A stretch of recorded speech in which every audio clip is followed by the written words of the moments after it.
별것도 아닌 일로 부딪혀 본 경험들이 있으시죠? 뭐 가족끼리는 뭐 리모컨 하나 가지고 싸울 때도 있고, 치약을 위에서부터 짜느냐 밑에서부터 짜느냐 이거 가지고 다투기도 하고, 양말을 왜 뒤집어 벗느냐 똑바로 벗어라 이런 것 가지고 싸우기도 하고, 또 말 한마디 가지고도 갈등합니다. 말투가 왜 그래? 나 무시하는 거야? 뭐 그것을 시작으로 해서 며칠씩 신경전이 벌어지기도 합니다. 직장에서도 그렇죠. 회의 시간에 서로 다른 의견 때문에 은근히 기싸움이 벌어지기도 합니다. 뭐 사무실 온도를 가지고도 신경전이 벌어지기도 하죠. 누구는 춥다, 누구는 덥다. 목장과 교회에서도 마찬가지입니다. 말 한마디로 마음이 상하기도 하고, 어떤 기대를 가지고 했다가 실망하면서 섭섭한 마음이 생길 때도 있습니다. 참 신기한 것이, 잘 모르는 남들끼리는 이런 걸 가지고 별로 안 싸우는데, 가깝고 자주 보는 사이일수록 별것도 아닌 일을 가지고 잘 부딪히는 것 같습니다. 아마 가깝기 때문에 그런 것 같아요. 근데 이런 가벼운 충돌이면 그러려니 하고 넘길 수가 있는데, 조금 더 무게 있는 문제로 넘어가면 이야기가 달라집니다. 부부 사이에 충돌도 있고, 부모 자녀 사이에, 또 형제 자매 사이에도 충돌이 있을 수 있습니다. 결혼을 하게 되면 며느리와 시부모님 사이에, 또 사위와 장인 장모 사이에도 갈등과 충돌이 생겨지고요. 또 직장에서도 오랜 시간 쌓인 갈등 때문에 결국 사표를 던지고 나오는 일들도 있습니다. 또 오래 알고 지낸 친구 사이라 할지라도 돈의 문제가 얽히거나 오해가 생기게 되어서 사이가 완전히 틀어지기도 하고, 또 함께 신앙생활하는 지체들 가운데서도 오랜 시간 쌓인 그 서운함 때문에 터져서 관계가 깨지고 어려워지는 경우들도 있습니다. 이런 충돌이 반복되면 단순히 기분 상황으로 끝나지 않고요, 마음의 상처가 쌓이고 관계에 금이 가고 공동체가, 가정이 흔들리기까지 합니다. 어린 자녀를 가진 가정에서 부모 사이에 계속 이런 충돌이 일어나게 되면 아이들의 성격 형성에 좋지 않은 영향을 끼칠 뿐만 아니라, 그 어렸을 때 받은 상처를 어른이 돼서도 해결하지 못한 채 안고 살아가는 경우들이 생각보다 많습니다. 이처럼 우리가 인간으로서 이 땅에 사는 동안에는 이런 충돌을 피할 수가 없는 것 같아요.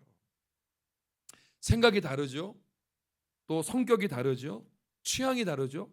또 서로 각자 서 있는 위치가 다르다 보니까 이해관계가 얽혀 있기 때문에 사람이 사는 곳에는 반드시 그 관계 속에서 충돌이 일어나는 것이 불가피하지 않은 것인가라는 생각을 해보게 됩니다.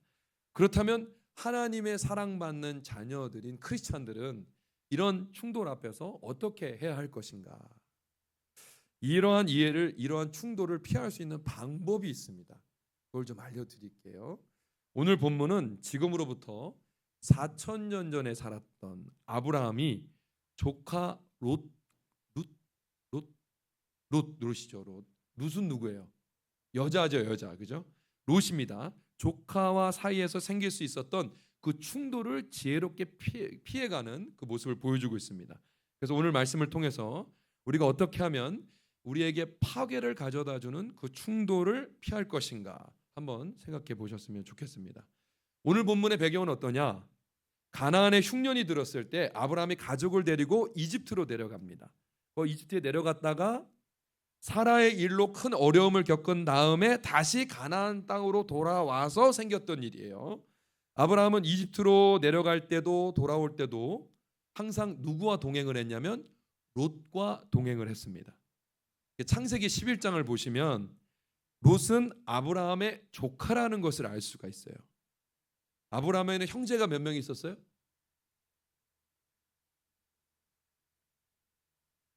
데라는 아버지입니다. 형제가 2명이 있었어요. 하나는 하란이고 하나는 나홀입니다. 아브라함의 고향은 지금으로 치면 이라크 남단 유프라데스 강 하류 쪽에 있는 우르라는 곳에 살았거든요. 이렇게 설명을 드리면 아무리 설명해도 머리에 개념이 안 잡히기 때문에 지도를 준비했습니다. 그렇죠. 제가 보기에 이제 왼쪽 방향 밑에 보시면 수메르라고 보이시죠? 그 밑에 우루가 있습니다. 우루. 거기서 살았었는데 롯의 아버지 하란은 일찍 여기서 죽었어요. 그러니까 할아버지였던 데라가 롯을 데려다가 키웠습니다. 그러다가 하나님의 부르심을 받고 아브라함의 가족이 가나안으로 이제 가게 되는데, 가나안으로 직접 가지 못하고 북쪽으로 올라가는 화살표가 보이잖아요. 왜 그러냐면 그 우르와 가나안 땅 사이에는 사막이 있어가지고 가로질러 갈 수가 없었어요. 그래서 가나안으로 오기 위해서는 유프라데스 강을 따라서 북쪽으로 올라갔다가 다시 남쪽으로 내려와야 되는데, 데라와 그 가족이 유프라데스 강을 따라서 북쪽으로 올라가서 하란이라는 도시에 가게 됐는데 거기서 주저앉았습니다. 근데 거기서 아브라함의 아버지 데라가 죽어요. 그러니까 그 전까지는 롯을 누가 돌봤어요? 할아버지 데라가 돌봤는데 거기서 할아버지마저 죽으니까 아브라함이 롯을 끌어안고 돌봐주게 됐던 겁니다. 그러다가 얼마 후에 하나님의 명령을 받아서 가나안 땅으로 내려가게 된 거죠. 근데 가나안 땅에 내려갔는데 얼마 지나지 않아서 흉년이 들게 됩니다. 먹을 게 없잖아요. 그러니까 그때 이집트에 먹을 거를 구하러 내려갔는데 거기서 무슨 문제가 생겨요? 그렇죠. 아내 사라가 아름답다고 해서 그 나라 사람들이 사라를 뺏어가기 위해서 남편을 죽일 수도 있으니 내 누이라고 해라, 이렇게 속여서 갔다가 거기서 하나님이 꿈에 나타나서 너 아브라함 마누라, 아브라함 와이프 건드렸다가는 죽을 줄 알아, 이래가지고 너 왜 나한테 거짓말했어, 이래가지고 가축 줘서 보내서 다시 가나안 땅에 돌아왔던 것이 이 말씀의 배경입니다. 창세기 13장 1절을 보시면 아브라함은 이집트를 떠나서 네겝으로 올라갔다. 그는 아내를 데리고서 모든 소유를 가지고 이집트를 떠났다. 조카 롯도 그와 함께 갔다. 아브라함은 집짐승과 은과 금이 많은 큰 부자가 되었다. 그는 네겝에서는 얼마 살지 않고 그것을 떠나 이곳저곳으로 떠나다니다가 베델 부근에 이르렀다. 그곳은 베델과 아이 사이에 있는 예전에 장막을 치고 살던 곳이다. 그곳은 그가 처음으로 제단을 쌓은 곳이다. 거기에서 아브라함은 주님의 이름을 부르며 예배를 드렸다. 이집트에 내려갔다가 다시 정착한 곳이 어디냐면 이집트에 내려가기 전에 살았던 베델과 아이 사이의 어디쯤이었습니다. 그러니까 지금으로 치면 예루살렘에서 북쪽으로 한 16km 떨어져 있는 그런 지역이라고 보시면 돼요. 근데 이때쯤에 어떤 일이 벌어졌다고요? 하나님이 복을 주셔서 부자가 됐대요. 그러니까 우리로 치면 부자가 어떤 개념이에요? 통장에 한 10억, 20억 언제든지 운영할 수 있는 현금이 쌓여 있고 아파트 뭐 2, 30억짜리 빚 없이 그냥 뭐 이 정도 있으면 조금 부자다 뭐 이렇게, 중산층인가요? 네.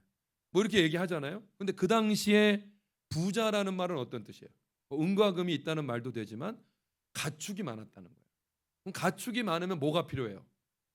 목초지하고 물이 필요하잖아요. 그러면서 두 집안 하인들, 롯도 부자가 되고 아브라함도 부자가 되다 보니까 가축이 많아진 거예요.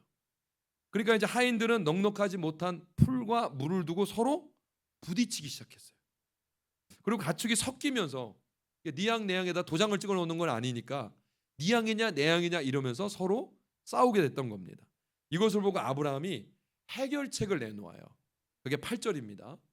아브라함이 롯에게 말하였다. 너와 나 사이에 그리고 너의 목자들과 나의 목자들 사이에 어떠한 다툼도 있어서는 안 된다. 우리는 한 핏줄이 아니냐. 거기 한번 읽어볼까요? 어떠한, 시작. 어떠한 다툼도 있어서는 안 된다. 우리는 한 핏줄이 아니냐. 아브라함은 평화주의자였던 것 같아요. 하나님의 마음을 잘 알고 계셨던 분 같아요. 다툼이 있어서는 안 된다. 한 핏줄이 아니냐. 요거 잘 기억해 두세요. 다툼이 있어서는 안 된다. 한 핏줄이 아니냐. 그래서 롯이 삼촌의 말을 듣고 높은 곳에 올라가서 딱 두리번 거려 보니까 요단강 근처에 물도 많고 아주 비옥한 땅이 있는 거예요. 그래서 망설임 없이 동쪽으로 가겠습니다라고 선택을 했어요. 그러니까 아브라함은 그 롯이 동쪽을 선택했으니까 서쪽을 선택하게 되면서 두 사람 사이에 일어날 수 있었던 갈등을 피하게 됩니다. 이 사건을 통해서 파괴를 가져다 줄 수 있는 그 충돌을 어떻게 피할 수 있는가에 대한 지혜를 함께 나눠보려고 합니다. 첫 번째는 뭐냐면 충돌의 가능성을 조기에 발견하는 겁니다. 조기에 발견하는 거예요. 큰 뚝이 어떻게 무너져요? 작은 구멍, 작은 균열 때문에 무너지는 거잖아요. 관계도 마찬가지입니다. 큰 걸로 한 번에 무너지지 않아요. 보통은 작은 것에서 시작을 합니다. 제가 이제 부부 상담을 하다 보면 종종 너무 안타까울 때가 있어요. 좀 일찍 찾아왔으면 해결될 수 있는데 꼭 막판에 찾아오는 겁니다. 막판에 헤어지기 전에. 그래서 오랜 시간 서로 상처를 주고받아서 용서하고 마음이 합칠 수 있는 그런 마음이 완전히 사라졌을 때 만나주는 거예요. 몇 년 전에만 찾아왔어도 이거를 좀 풀어갈 수가 있는데 상처를 받을 대로 받고 감정의 골은 깊어질 대로 깊어진 상태에서 더 노력해보고 싶은 마음조차 없어졌을 때 그때 꾸역꾸역 찾아오는 거예요. 그때 회복하려면 회복하기 위해서 에너지가 몇 배가 더 들어갑니다. 시간도 몇 배가 더 필요해요. 너무 안타까운 거죠. 이런 파괴를 가져다주는 충돌을 피하려면 다툼의 싹을 미리 알아차리는 것이 중요하다는 거예요. 아브라함이 그랬어요. 자기 하인과 조카 롯의 하인끼리 자꾸 부딪히기 시작했을 때 아브라함이 이걸 그냥 넘기지 않았습니다. 아마 이렇게 생각할 수도 있어요. 지금은 작은 다툼일지 모르지만 하나님께서 복을 주셔서 이 가축대가 더 늘어나게 되면 이 다툼이 더 잦아지고 커질 거다. 그러다가는 언젠가 조카와 내 사이가 완전히 갈라질지도 모르겠다. 그래서 사소한 다툼이 시작됐을 때 아브라함은 미리 해결책을 강구했다는 겁니다. 이렇게 어떤 갈등이 갑자기 생기진 않고요. 그 전에 항상 작은 징후들이 있습니다. 그 징후를 눈여겨보고 일찍 다뤄주면 관계가 크게 흔들리기 전에 미리 해결할 수 있거든요. 여러분 한번 인생을 한번 되돌아보십시오. 근데 그 작은 징후를 그냥 별거 아니겠지 하고 넘겼다가 나중에 큰일이 생기는 경우들이 많아요. 부부끼리 자꾸 다툴 때 계속 반복해서 다루는 주제가 있습니다. 꼭 비슷한 문제를 가지고 다퉈요. 근데 그 주제를 한번 싸우고 해결한 다음에 그냥 넘깁니다. 근데 그거를 일찍 그 문제를 가지고 나눠보고 빨리 정리를 해야 점점 더 커지지 않아요. 거기에 감정이 더해지고 상황이 더해지다가 폭발하는 거거든요. 그렇게 하나씩 풀어가시면 다툼이 쌓여서 관계에 큰 금이 가는 것을 미리 막을 수가 있습니다. 목장도 그렇고요. 모임도 이런 경우가 있죠. A라는 사람이 이야기를 하면 B라는 사람이 항상 반대 의견을 툭 던집니다. B라는 사람이 얘기를 하면 A라는 사람이 항상 반대 의견을 던져요. 뭘 문제가 있다는 거예요? 문제가 없다는 거예요? 문제가 있다는 거죠. 이게 반복이 되면 그들 안에 해결되지 않는 문제가 있다라는 신호가 표시가 되는 거거든요. 근데 이거 내버려 두잖아요. 그럼 언젠가 펑 하고 터집니다. 자녀들의 말에도 귀를 잘 기울여 주셔야 돼요. 어른들은 인생을 충분히 사셨고 경험하셨기 때문에 아이들의 이야기를 귀담아 듣지 않는 경우들이 많이 있는 것 같습니다. 자녀들이 청소년기가 돼서 방황하는 것은 갑자기 이루어지는 일이 아니라 그 전에 부모에게 계속 신호를 보냈거든요. 근데 어른들이 그 신호를 무시하는 거예요. 시간이 지나면 해결되겠지. 이러다가 그 신호를 놓친 결과가 애가 확 뒤집어지는 거예요. 그래서 작은 신호를 놓치지 마시고 일찍 알아차리는 것, 이것이 관계를 지키는 첫걸음이라는 겁니다. 작은 신호. 따라하세요. 작은 신호. 놓치지 말자. 두 번째는 적극적으로 해결 방법을 추구해 가시는 겁니다. 가만히 두면 큰 문제가 된다고 말씀드렸죠. 그래서 문제가 발견이 되면 이걸 빨리 해결하려고 애를 쓰셔야 돼요. 그런데 대부분의 분들은 그 문제가 뭔지를 알까요, 모를까요? 알아요. 왜 알아요? 근데 많은 분들이 그 해결 방법을 추구하지 않고 그냥 내버려 두거든요. 그러다가 결국 큰 문제가 번지고 나서야 후회하는 경우들이 많습니다. 왜 그러는 걸까? 몇 가지 이유가 있어요. 첫 번째는 뭐냐면 자존심입니다. 자존심. 문제가 있다는 걸 인정하고 싶지 않아서 그래요. 특별히 남자들 안에 이런 문제가 있습니다. 길을 가다가 길을 잃었어요. 남자들 물어봐요, 안 물어봐요?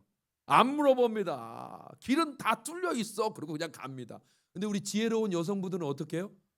세워놓고 물어봅니다. 이게 지혜로운 거거든요. 저도 어떨 때 잘 안 물어봅니다. 왜 안 물어봐요? 자존심 때문에. 내가 틀렸다는 걸 인정하고 싶지 않은 거거든요. 아내 쪽에서는 엄청 힘들고 괴로운데 남편은 우리가 문제가 없다는 거예요. 내가 문제가 있다는 사실을 자기 자신도 인정하기 싫고요. 남들에게 그것을 이야기하기는 더더욱 싫은 겁니다. 그래서 나중에 점점 문제가 될 거를 알면서도 괜찮다고 얘기를 하는 거예요. 부부 상담을 해보면 제일 안 바뀌는 쪽이 어디냐면 남자들이에요. 두 번째는 뭐냐면 게으름 때문입니다. 문제가 있으면 빨리 해결하려고 하는데 이걸 이제 가만히 두면 저절로 해결되겠지라고 내버려 두는 거예요. 이제 과거에 비해서 보면 지금 문제가 충분히 더 크게 확산되고 있는데도 언젠간 사라지겠지 하고 막연한 기대 속에서 방치해두는 게으름 때문에 문제가 더 커지는 겁니다. 그냥 두면 해결돼야 한대요? 잘 안 돼요. 세 번째는 뭐냐면 상대방이 잘못됐다고 생각하기 때문에 그렇습니다. 지금 다투고 충돌하는 문제는 다 네 문제니까 네가 면하지 않는데 이 문제가 해결되냐는 거예요. 저희 어머니가 저희가 삼형제거든요. 조금 싸웠을까요? 많이 싸웠을까요? 진짜 지긋지긋할 정도로 싸웠어요. 냉장고에다가 그때는 먹을 게 없었으니까 냉장고에 시원이라고 뭐 하나 넣어놨는데 문 열었는데 없어졌다. 그럼 이제 동생들이 먹은 거거든요. 그거 가지고 머리가 터지도록 싸웠어요. 그리고 어머니가 불러다 놓고 야 이놈의 자식들아, 응? 손바닥에 마주쳐야 소리가 나지 안 부딪히면 소리가 나냐? 똑같으니까 싸우지 이러면서 맨날 혼났거든요. 관계는 상호적인 거라 누가 좀 덜 잘못했냐 덜 잘못했냐 이 문제 있지 서로 쌍방인 경우들이 많이 있거든요. 남 탓만 하면 문제가 해결이 안 됩니다. 그래서 우리는 성숙한 분들은 관계 갈등이 생기면 자기 자신을 먼저 돌아보죠. 내가 뭐가 부족했나? 주님 이런 상황에서 제가 어떻게 하는 게 좋을까요? 이렇게 보통 하죠. 그런데 이제 아직 영적으로 어리고 좀 미숙한 분들은 남 탓합니다. 네가 잘못했기 때문에 내가 피해자인데 네가 잘못했다고 안 하는데 이 문제가 어떻게 해결됐느냐 이러면서 남 탓하다가 끝납니다. 그럼 관계가 해결돼야 안 돼요? 안 되죠. 네 번째 뭐냐면 해결 방법을 잘 모릅니다.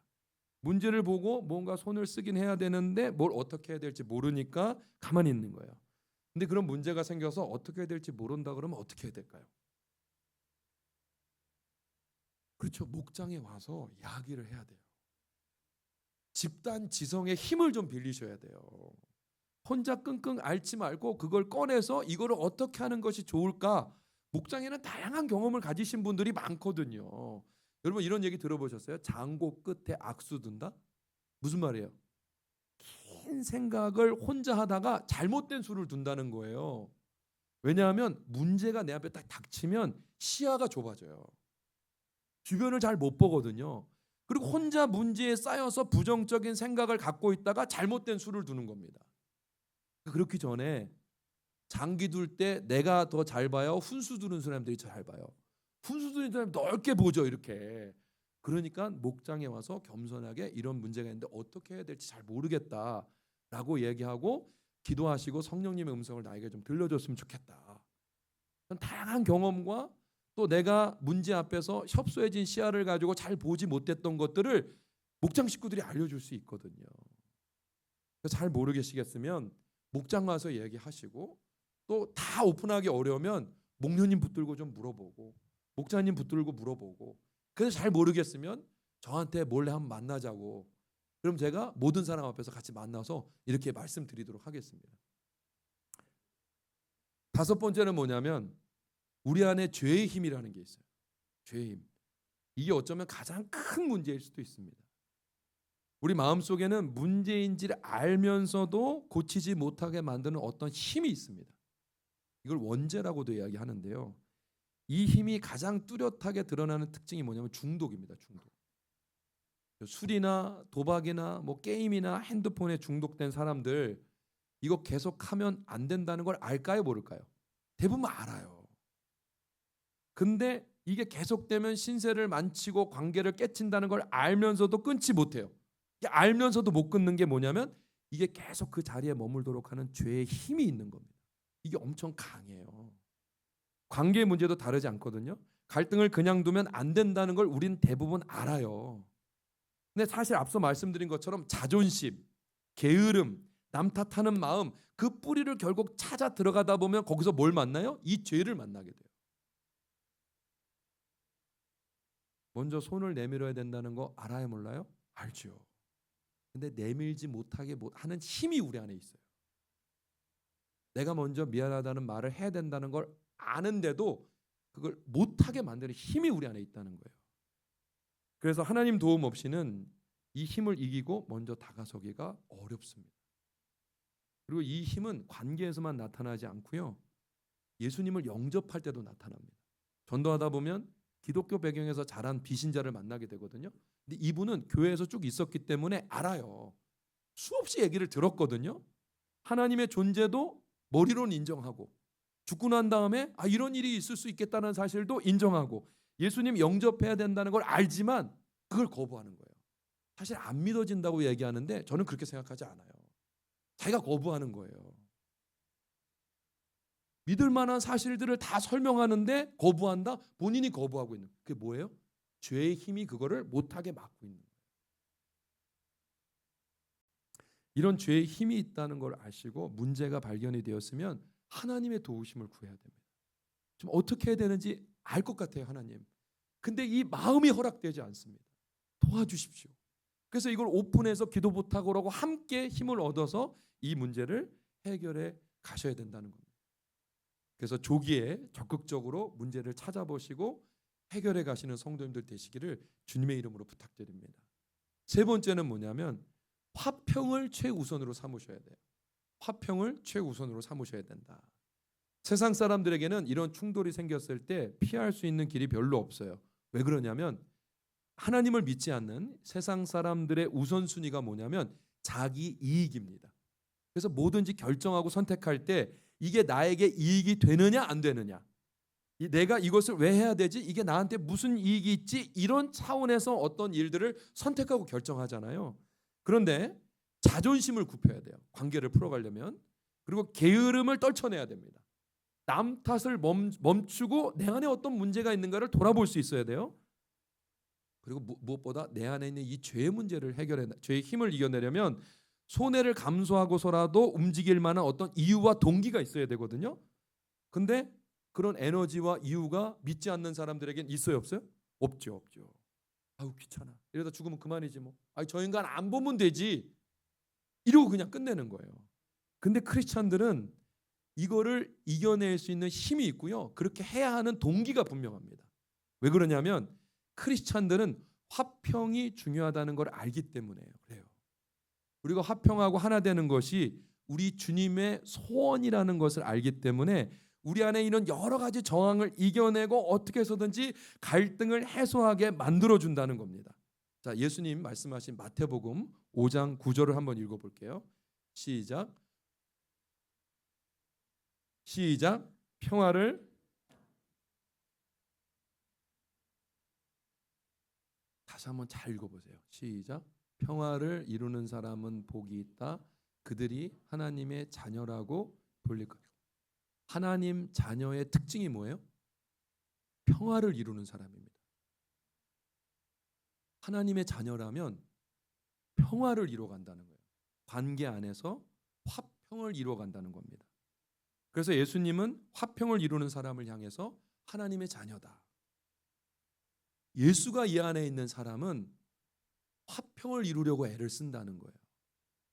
근데 그 마음이 없다. 전혀 없다. 정말 예수가 내 안에 있는지를 생각해 보셔야 돼요. 예수님께서 돌아가시기 전날 밤에도 제자들을 위해서 기도하실 때 이렇게 기도하셨어요. 요한복음 17장 11절을 보시면 시작. 우리가 다시 한번 시작. 우리가 누구예요?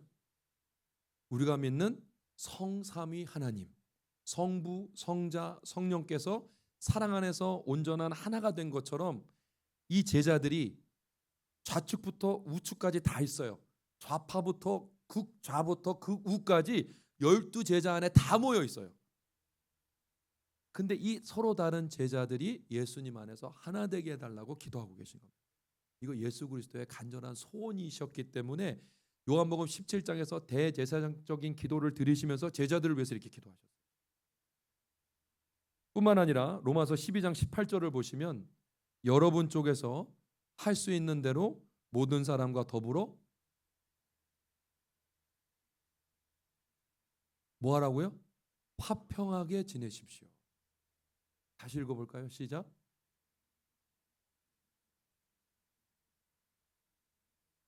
여기서만 얘기하시냐? 에베소서 4장 3절에서 또 얘기해요. 시작.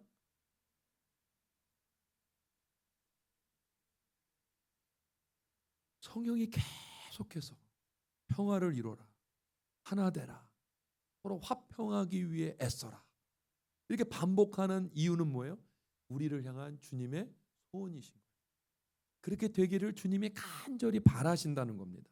그래서 우리는 서로 화평하는 것이 하나님의 소원이라는 걸 알고 화목하려고 또 하나 되려고 애쓰는 것 때문에 우리는 파괴적 가져다주는 충돌을 피할 수 있는 힘과 동기가 여기 있다는 것입니다. 그럼 부모의 마음도 마찬가지 아니에요? 내가 자녀들이 있습니다. 이 자녀들이 서로 화목하고 서로 위하고 그렇게 살기를 원하세요? 아니면 서로 싸우고 미워하고 안 보고 지내기를 원하세요? 내 새끼들이 서로 화목하고 서로 다르지만 이해하고. 저희 너무 소원이에요. 저희 집안에 두 새끼가 있는데 여동생은 오빠를 너무 좋아하는데 오빠는 까칠이에요. 그런 거 너무 안타까워요. 당연히 자식들이 화목하게 지내기를 부모들이 원하시죠. 하나님도 우리 아버지시기 때문에 자녀된 우리가 서로 다르지만 서로 상처를 주고 받기도 하지만 우리가 부족하고 연약하기 때문에 서로 갈등이 일어날 수도 있지만 우리가 죄인이고 우리 안에 여전히 죄의 힘이 남아 있어서 관계를 회복시키고 싶지 않은 마음도 욕구도 있지만 우리 아버지가 이걸 너무 원하시기 때문에 그렇게 해보려고 애쓰는 것. 이 주님의 소원을 분명히 안다면 교회 안에 공동체 안에 이런 갈등과 충돌이 현격하게 줄어들게 될 것입니다. 하지만 안타깝게도 오늘날 많은 크리스천들이 하나됨과 화평이 하나님의 소원이라는 사실을 잘 몰라요. 일은 열심히 합니다. 많은 결과들을 만들어내요. 서로 싸우고 갈등한 상태에서 그 일을 하니 그것을 바라보시는 아버지의 마음이 어떠실까? 가정에서도 교회에서도 직장에서도 하나가 되는 것, 이 화평이 우리의 삶의 우선순위가 되어야 한다는 것입니다. 물론 화평하라고 해서 죄를 눈감아 주라는 말은 아니에요. 하지만 사랑 없는 정의보다는 화평이 중요하다. 사랑 없이 틀린 거를 따박따박 지적해 주면서 남을 정죄하는 것보다는 화평하기 위해서 사랑으로 허물을 덮어주는 것이 낫다라는 말씀을 하시는 겁니다. 그래서 우리가 우리의 신앙생활에서 이 화평을 우선순위에 두고 살아갈 때 파괴를 가져다는 충돌을 많은 부분에서 피할 수가 있다는 것입니다. 근데 우리 교회에는 평화주의자들이 많아요. 네. 오랜 시간 우리 원로 목사님하고 같이 신앙생활 해오시면서 원로 목사님의 성품이 많이 이렇게 성도들에게 알게 모르게 들어와 있습니다. 그래서 제가 여러 교회를 다녀봤는데 이건 싸울 만한 문제인데 근데 잘 안 싸우시더라고요. 이게 큰 소리가 나올 만한 일인데 큰 소리가 별로 안 나더라고요. 우리 교회 특징이에요. 잘하고 계시는 겁니다. 네 번째, 이 충돌을 피하려면 권리 주장을 좀 포기할 수 있어야 돼요. 권리를 계속 주장하는 동안에는 이 갈등을 피할 방법이 없습니다. 아내는 아내의 권리를, 남편은 남편의 권리를, 부모는 부모의 권리를, 자녀는 자녀의 권리를, 노동자는 노동자의 권리를, 경영자는 경영자의 권리를 계속 강조하는 동안에는 어떤 충돌도 피할 수가 없어요. 두 사람이 서로 권리를 포기하면 가장 좋겠지만 둘 중에 한 사람이라도 그 권리를 내려놓기 시작할 때 파괴를 가져다는 충돌을 피할 수가 있습니다. 아브라함이 여기서 아주 중요한 모범을 보여주고 있어요. 사실 아브라함과 롯이 이해관계가 얽히고 하인들과 충돌이 일어났을 때에 아브라함은 얼마든지 자기 주장을 주장할 수 있는 사람이었습니다. 보세요. 연배를 봐도 누가 더 높아요? 아브라함이 훨씬 높죠. 작은 아버지니까. 근데 인간적으로 봐도 롯이 고아가 됐을 때 걷어서 데려다 준 사람, 키운 사람이 누구예요? 아브라함이에요. 그리고 아브라함의 하인과 가축이 롯의 것보다 많았어요, 적었어요? 더 많았어요. 그리고 무엇보다 하나님께서 이 땅을 주시겠다고 하신 약속을 아브라함에게 주셨어요? 롯에게 주셨어요? 아브라함에게 주셨어요. 그러니까 얼마든지 아브라함은 자기 주장을, 권리를 내세우면서 밀고 나갈 수 있었던 거거든요. 롯, 내가 너를 데려다 키워준 은혜가 얼마나 큰데 내가 움직이려면 더 많아서 번거로우니까 네가 저쪽으로 가. 이렇게 할 수도 있었어요. 그런데 아브라함은 어떻게 했어요? 조카 롯에게 먼저 다가가서 내가 왼쪽으로 가면 내가 오른쪽으로 가고, 네가 오른쪽으로 가면 내가 왼쪽으로 갈게. 자기 권리를 먼저 내려놓았기 때문에 삼촌과 조카가 충돌하는 비극을 피할 수가 있었던 것입니다. 우리가 충돌을 피하고 화평을 이루기 위해서는 반드시 대가가 지불되어야 하고요. 누군가는 희생할 수 있어야 됩니다. 예수님께서도 마태복음 5장 40절, 41절에서 이렇게 말씀하셨어요. 한번 읽어볼까요? 시작. 너를 걸어 고소하여 내 속옷을 가지려는 사람에게는 겉옷까지도 내주어라. 잘 들어보세요. 너를 걸어 고소해서 내 속옷을 가지려는 사람에게 겉옷까지도 내줘라. 와, 이거 그냥 집사님 오늘 옷이 정말 예쁘시네요. 그럼 겉옷을 훌렁 벗어주라는 말이 아니에요. 이 사람은 되게 억울한 상황이에요. 억울하게 고소를 당해서 내 속옷을 빼앗아 가려고 하는 사람에게 뭐까지 해주라는 거예요? 겉옷까지 벗어주라는 겁니다. 내가 억울한 일을 당했을 때라도 끝까지 내 권리만 주장하지 말고 그거를 포기해봐라. 근데 이런 비슷한 유의 말씀을 고린도전서 6장에서도 말씀하시는데요. 고린도 교회 성도들끼리 분쟁이 나서 그 문제를 세상 법정으로 가져갔습니다. 그랬더니 바울이 그런 상황을 보고 답답하고 안타까워하면서 이런 취지로 그들에게 말씀하셨어요. 너희가 나중에 천사들도 재판할 사람들인데 어떻게 하나님을 모르는 세상 법정에 교회의 문제를 가져갈 수 있냐. 부모가 싸우면서 그 싸움의 문제를 5살짜리한테 가져가가지고 시시비비를 가려달라고 얘기할 수 있느냐? 너희 가운데 그 시비를 가려줄 만한 영적인 사람이 없느냐? 이렇게 얘기하고 있어요. 그러면서 6장 7절에 이렇게 얘기합니다. 여러분이 서로 소송을 제기하는 것부터가 벌써 여러분의 실패를 뜻합니다. 왜 차라리 불의를 당해주지 못합니까? 왜 차라리 속아주지 못합니까? 왜 부분 한번 읽어볼까요? 시작. 왜 차라리 불의를 당해주지 못합니까? 왜 차라리 속아주지 못합니까? 한 번 더 읽어볼까요? 시작. 왜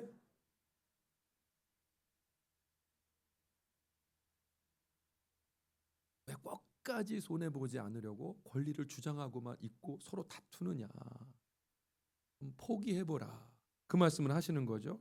하나님을 모르는 사람들은 뭐가 우선이라고 그랬어요? 자기 이익이 우선이라고 했습니다. 그래서 권리를 포기할 수 있는 용기도 없고 그럴 만한 동기도 힘도 없어요. 그런 하나님의 자녀들은 어떻게 그렇게 권리 포기가 가능하냐? 하나님이 살아계시기 때문에 그래요. 이게 무슨 말이냐? 우리가 하나님 안에서 권리를 포기하면 누가 채워주셔요? 하나님이 채워주셔요.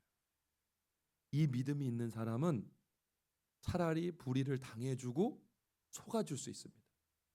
아브라함이 여기서 롯에게 먼저 선택권을 주고요. 롯이 동쪽으로 떠납니다. 그 떠난 자리에 하나님이 바로 아브라함에게 찾아오셔요. 그래서 창세기 13장 14절 17절을 보시면 이런 약속을 주십니다. 너 있는 곳에서 눈을 크게 뜨고 북쪽과 남쪽, 동쪽과 서쪽을 보아라. 내 눈에 보이는 이 모든 땅을 내가 너와 내 자손에게 아주 주겠다. 내가 너의 자손을 땅의 먼지처럼 셀 수 없이 많아지게 하겠다. 누군지 땅의 먼지를 셀 수 있는 사람이 있다면 너의 자손을 셀 수 있을 것이다.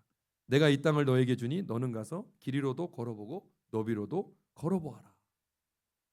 하나님 앞에서 먼저 선택권을 주고 권리를 내려놨을 때 그보다 더 큰 것을 주시겠다고 아브라함에 약속하셨어요.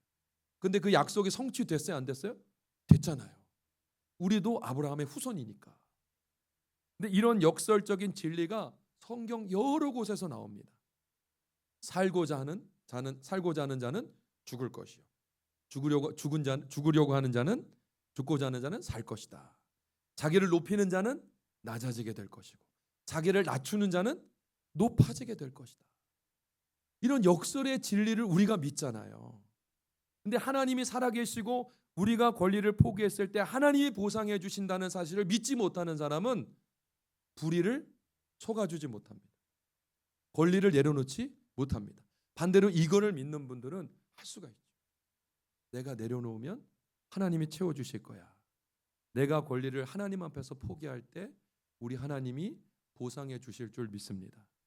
이 약속이 있기 때문에 내려놓을 수가 있는 거죠. 하나 되고 화평을 지키면서 충돌을 피하기 위해서는 대가를 지불해야 된다고 그랬습니다. 누군가가 그 권리를 포기해야 돼요. 그 누군가가 누구여야 할까요?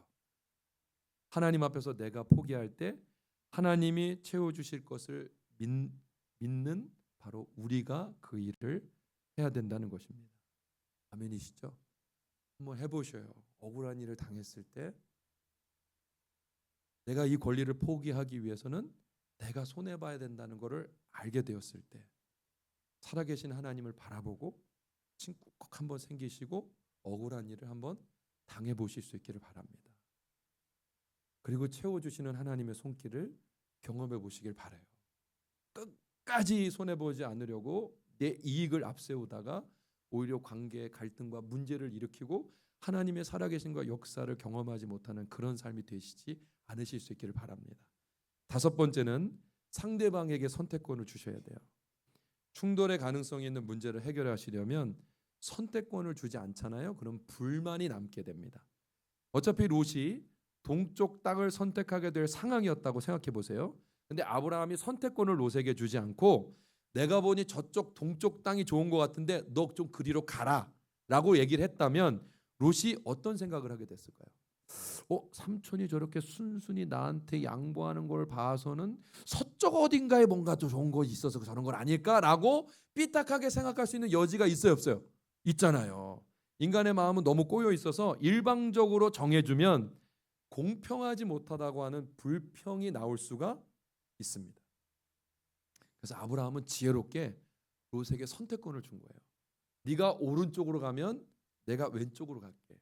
네가 왼쪽으로 가면 내가 오른쪽으로 갈게. 그게 자녀를 키울 때도 아주 지혜로운 방법이잖아요. 형제가 있어요. 음식을 하나 놓고 이제 빵을 하나 놓고 나눠야 되는데 엄마가 잘라서 나눠주면 서로 아들 둘이서 빵을 먹고 싶고 배가 너무 고파요. 엄마가 정가운데를 잘라서 똑같이 나눠줬다고 했을 때 서로에게 불만이 있을까요, 없을까요? 있지요. 형이 더 크게 잘라줬다는 거예요. 형은 동생 걸 더 크게 잘라줬다는 거예요. 근데 만약에 동생에게 칼을 주고서 자 똑같이 나눠봐. 그럼 동생은 정확하게 자를까요, 안 자를까요? 정확하게 자르겠죠. 그리고 먼저 먹는 건 형이 먼저 먹을 거야. 그러면 동생도 똑같이 자를 거고요. 형도 지가 보기에 더 큰 거를 분명히 가져갈 겁니다. 그럼 서로가 불만이 있을까요, 없을까요? 없겠죠. 선택하는 사람에게 선택권을 주면 불만이 없어지게 됩니다.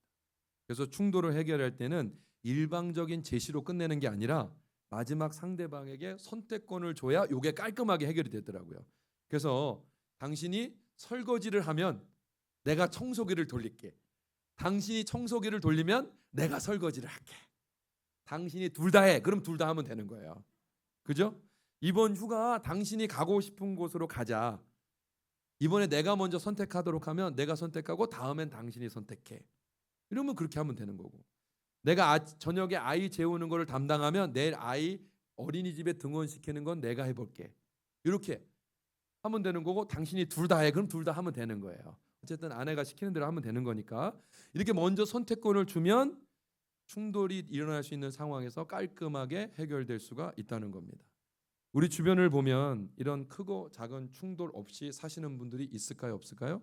없습니다.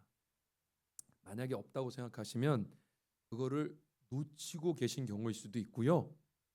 자기만의 세상에 갇혀 사는 분일 수도 있습니다.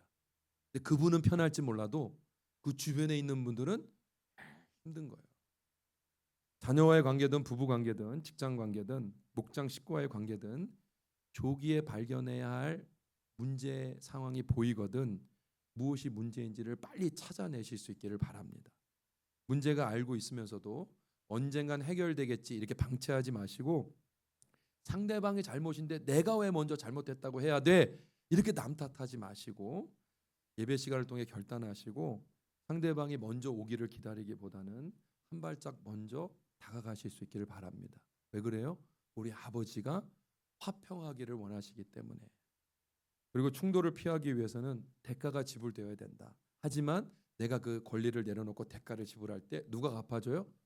하나님 아버지께서 더 큰 것으로 갚아주실 거다라는 것을 믿고 무엇보다 화평을 이뤄가는 것이 우리 아버지의 소원이라는 걸 알고 그것을 지켜가실 수 있는 우리 모든 성도님들 되시기를 주님의 이름으로 부탁드립니다. 우리 다 같이 일어나실까요?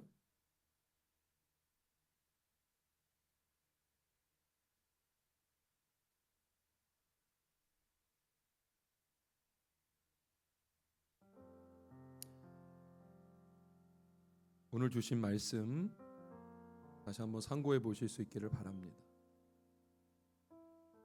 관계를 이렇게 지내다 보면 크고 작은 충돌이 없을 수가 없는 것 같습니다. 오해도 생기고 내 의도와는 다르게 말이 잘못 나갈 수도 있고 내가 표정 관리를 못해서 상대방이 오해할 수도 있고 나의 다듬어지지 않는 성품 때문에 또 상대방이 상처를 입을 수도 있고